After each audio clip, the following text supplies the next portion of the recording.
ปะพี่น้องช่วงนี้พายุเข้าค่ะ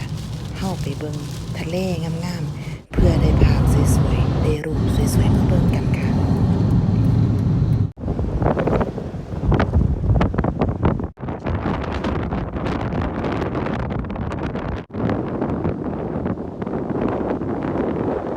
ลมแรงมากสวยอยู่ค่ะแต่ลมแห้งค่ะย่านก็ย่านค่ะพี่น้อง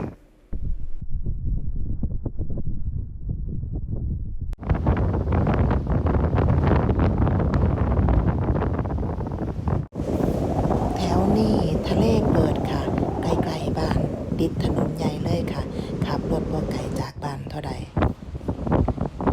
แต่ว่าเรือของเฮาบ่ได้อยู่แถวนี้ค่ะเรือของเฮาอยู่อีกท่าเรือท่าหนึ่งที่ปลอดภัยกว่านี้หน่อยหนึ่งค่ะ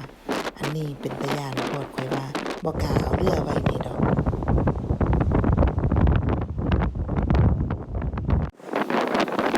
ปกติแล้วพายุเข้าแบบนี้คนก็สิมักเอาเรือขึ้นไปไว้บนฝั่งนะคะหรือว่าเอาขึ้นไปหลบลมหลบฝนหลบพายุในที่ปลอดภัยนะคะแต่ว่าคนที่บ่เอาขึ้นไปที่เห็นอยู่นี่เพิ่นก็คือสิมั่นใจแล้วว่าอยู่ตรงนี้มันปลอดภัยนะคะ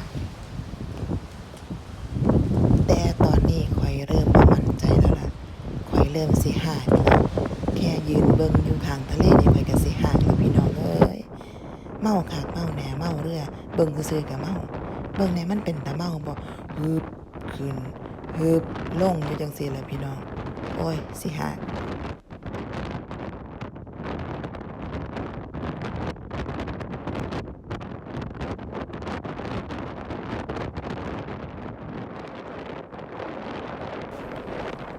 พวกเจ้าเห็นบรรยากาศน่ากลัวแบบนี้ลมแห้งๆแบบนี้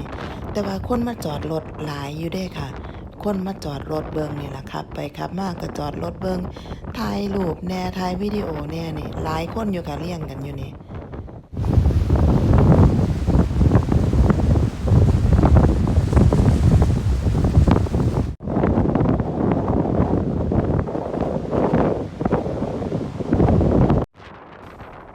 คนสิเมาคืนนี้บ่ต้องลงทะเลเด้อค่ะพี่น้อง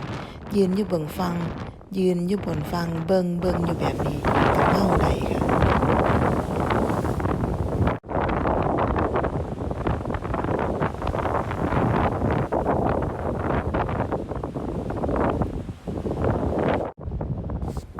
บ่ฮู้คลื่นสูงจักเมตรเด้อค่ะพี่น้องแต่ว่าเป็นตาย้านค่ะเบิ่งมันสัตว์หินนะ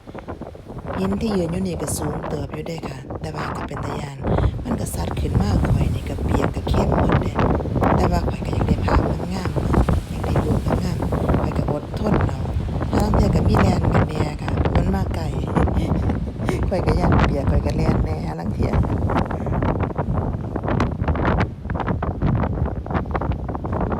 แล่นไปตั้งหลักหน่อยหนึ่งก็แล้วก็ลงมาใหม่ค่ะเที่ยวขึ้นเที่ยวลงอยู่จั่งซี้ล่ะอยากได้นะสูอยากเห็นภาพงามๆเข้มเป็นเบิดล่ะค่ะกล้องข้อยก็เข้มคือกันเบิ่งทรงมือข้อยนี่ก็เข้มเบิดแล้วปากข้อยแฮ่งคักเลียไปหม้องใดก็มีแต่หม้องเข้มๆขาดแต่ผงชูรส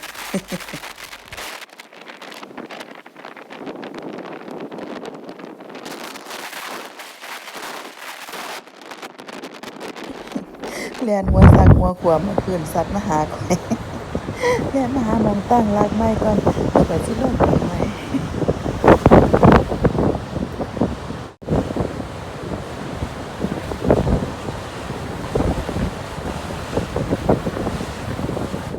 ไปพี่น้องพอแล้วล่ะมื้อนี้ข้อยเข้มเบิดแล้วไปหาผงชูรสใส่ก่อนก็ว่าซั้นก็สิเป็นปลาเค็มไปเมื่ออาบน้ำค่ะเมื่ออาบน้ำแล้วค่อยตัดต่อกันเนาะ